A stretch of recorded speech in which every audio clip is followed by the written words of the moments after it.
महाराष्ट्र के चुनावी इतिहास में पहली बार ओल्ड ग्रैंड कांग्रेस को सिर्फ 16 सीटों पर जीत मिली है। करारी हार के बाद पार्टी ने ईवीएम पर ठीकरा फोड़ा है। कांग्रेस महासचिव जयराम रमेश ने कहा कि ईवीएम के डेटा की वजह से हम चुनाव हार गए हैं।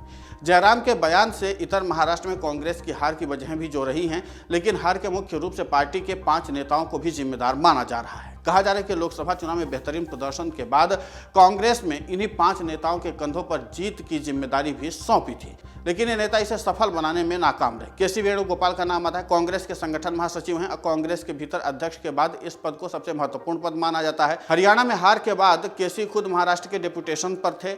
उन्होंने यहां बड़े नेताओं की फौज उतार रखी थी, लेकिन सब ढाक के 3 पात्र साबित हुए। केसी पर ही संगठन के दलों से कोऑर्डिनेट करने की जिम्मेदारी थी, लेकिन सीट बंटवारे से लेकर मतदान तक कांग्रेस में कोऑर्डिनेशन की भारी कमी देखी गई। सीट बंटवारे के दौरान नाना पटोले और संजय राउत की लड़ाई चर्चा में थी। वहीं वोटिंग के दिन सोलापुर दक्षिण सीट पर पूर्व गृहमंत्री सुशील कुमार शिंदे ने शिवसेना यूबीटी के बदले निर्दलीय उम्मीदवार का खुले तौर पर ऐलान कर दिया।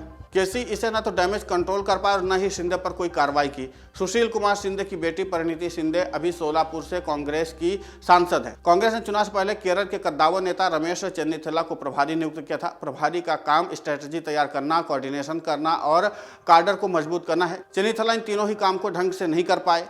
विदर्भ कांग्रेस का मजबूत गढ़ माना जाता, वहां पर भी पार्टी बुरी तरीके से हार गई। मुंबई और नॉर्दर्न महाराष्ट्र में भी कांग्रेस फिसड्डी साबित हुई है। चेन्नीथला मुंबई में जरूर डटे रहे, लेकिन कोऑर्डिनेशन करने और सही इनपुट जुटाने में फेल दिखे। महाराष्ट्र कांग्रेस के अध्यक्ष नाना पटोले चुनाव से पहले मुख्यमंत्री के प्रमुख दावेदार माने जा रहे थे। पटोले ने कई बार खुलकर इसकी दावेदारी भी की थी। सीट बंटवारे टिकट चयन में पटोले की खूब चली, लेकिन परिणाम देने में पटोले फेल साबित हुए। पटोले जिस भंडार गोदिया से आते हैं, वहां की 6 विधानसभा सीटों में से सिर्फ 1 पर ही कांग्रेस जीत पाई है। पटोले खुद का चुनाव 208 वोटों से जीते हैं। इतना ही नहीं, पटोले के गढ़ नागपुर में भी कांग्रेस फंस गई। 6 में से सिर्फ 2 सीटों पर कांग्रेस यहां जीती है।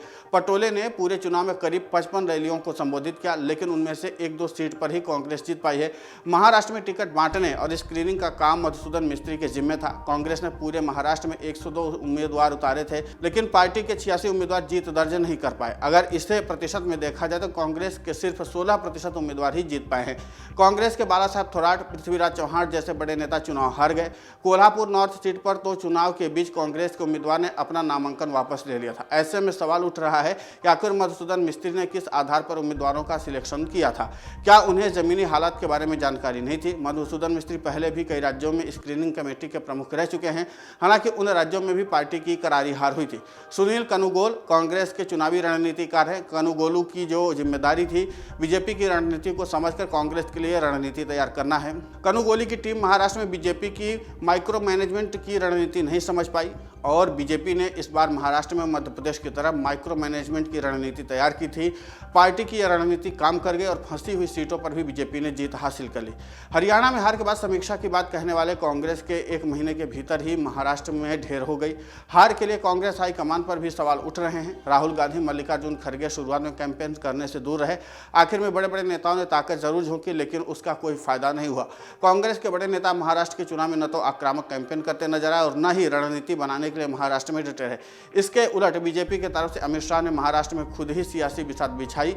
ऐसे में हार के बाद अब कांग्रेस हाईकमान पर भी सवाल उठ रहे हैं, लेकिन इन्हीं के साथ इन 5 नेताओं पर भी सवाल उठ रहे हैं कि आखिर जिनके ऊपर जिम्मेदारी थी कि रणनीति मजबूत करने की, वो आखिर फिसड्डी क्यों साबित हुई। खासकर नाना पटोले को लेकर के भी सवाल उठ रहे हैं कि मुख्यमंत्री पद की दावेदारी तो थी, लेकिन मुख्यमंत्री बनेंगे कैसे और विधायकों को जिताएंगे कैसे, ये रणनीति नहीं थी क्या? ये सारे सवाल भी उठ रहे हैं। देखना दिलचस्प होगा कि अब कांग्रेस आगे क्या कदम उठाती है आगे के सुधार के लिए। अगर आप ये वीडियो YouTube पर देख रहे हैं तो हमारे चैनल को सब्सक्राइब कर बेल आइकन दबाएं और Facebook पर देख रहे हैं तो हमारे पेज को लाइक करें। 8 मिलियन प्लस सब्सक्राइबर, आपके इस भरोसे के लिए बहुत धन्यवाद।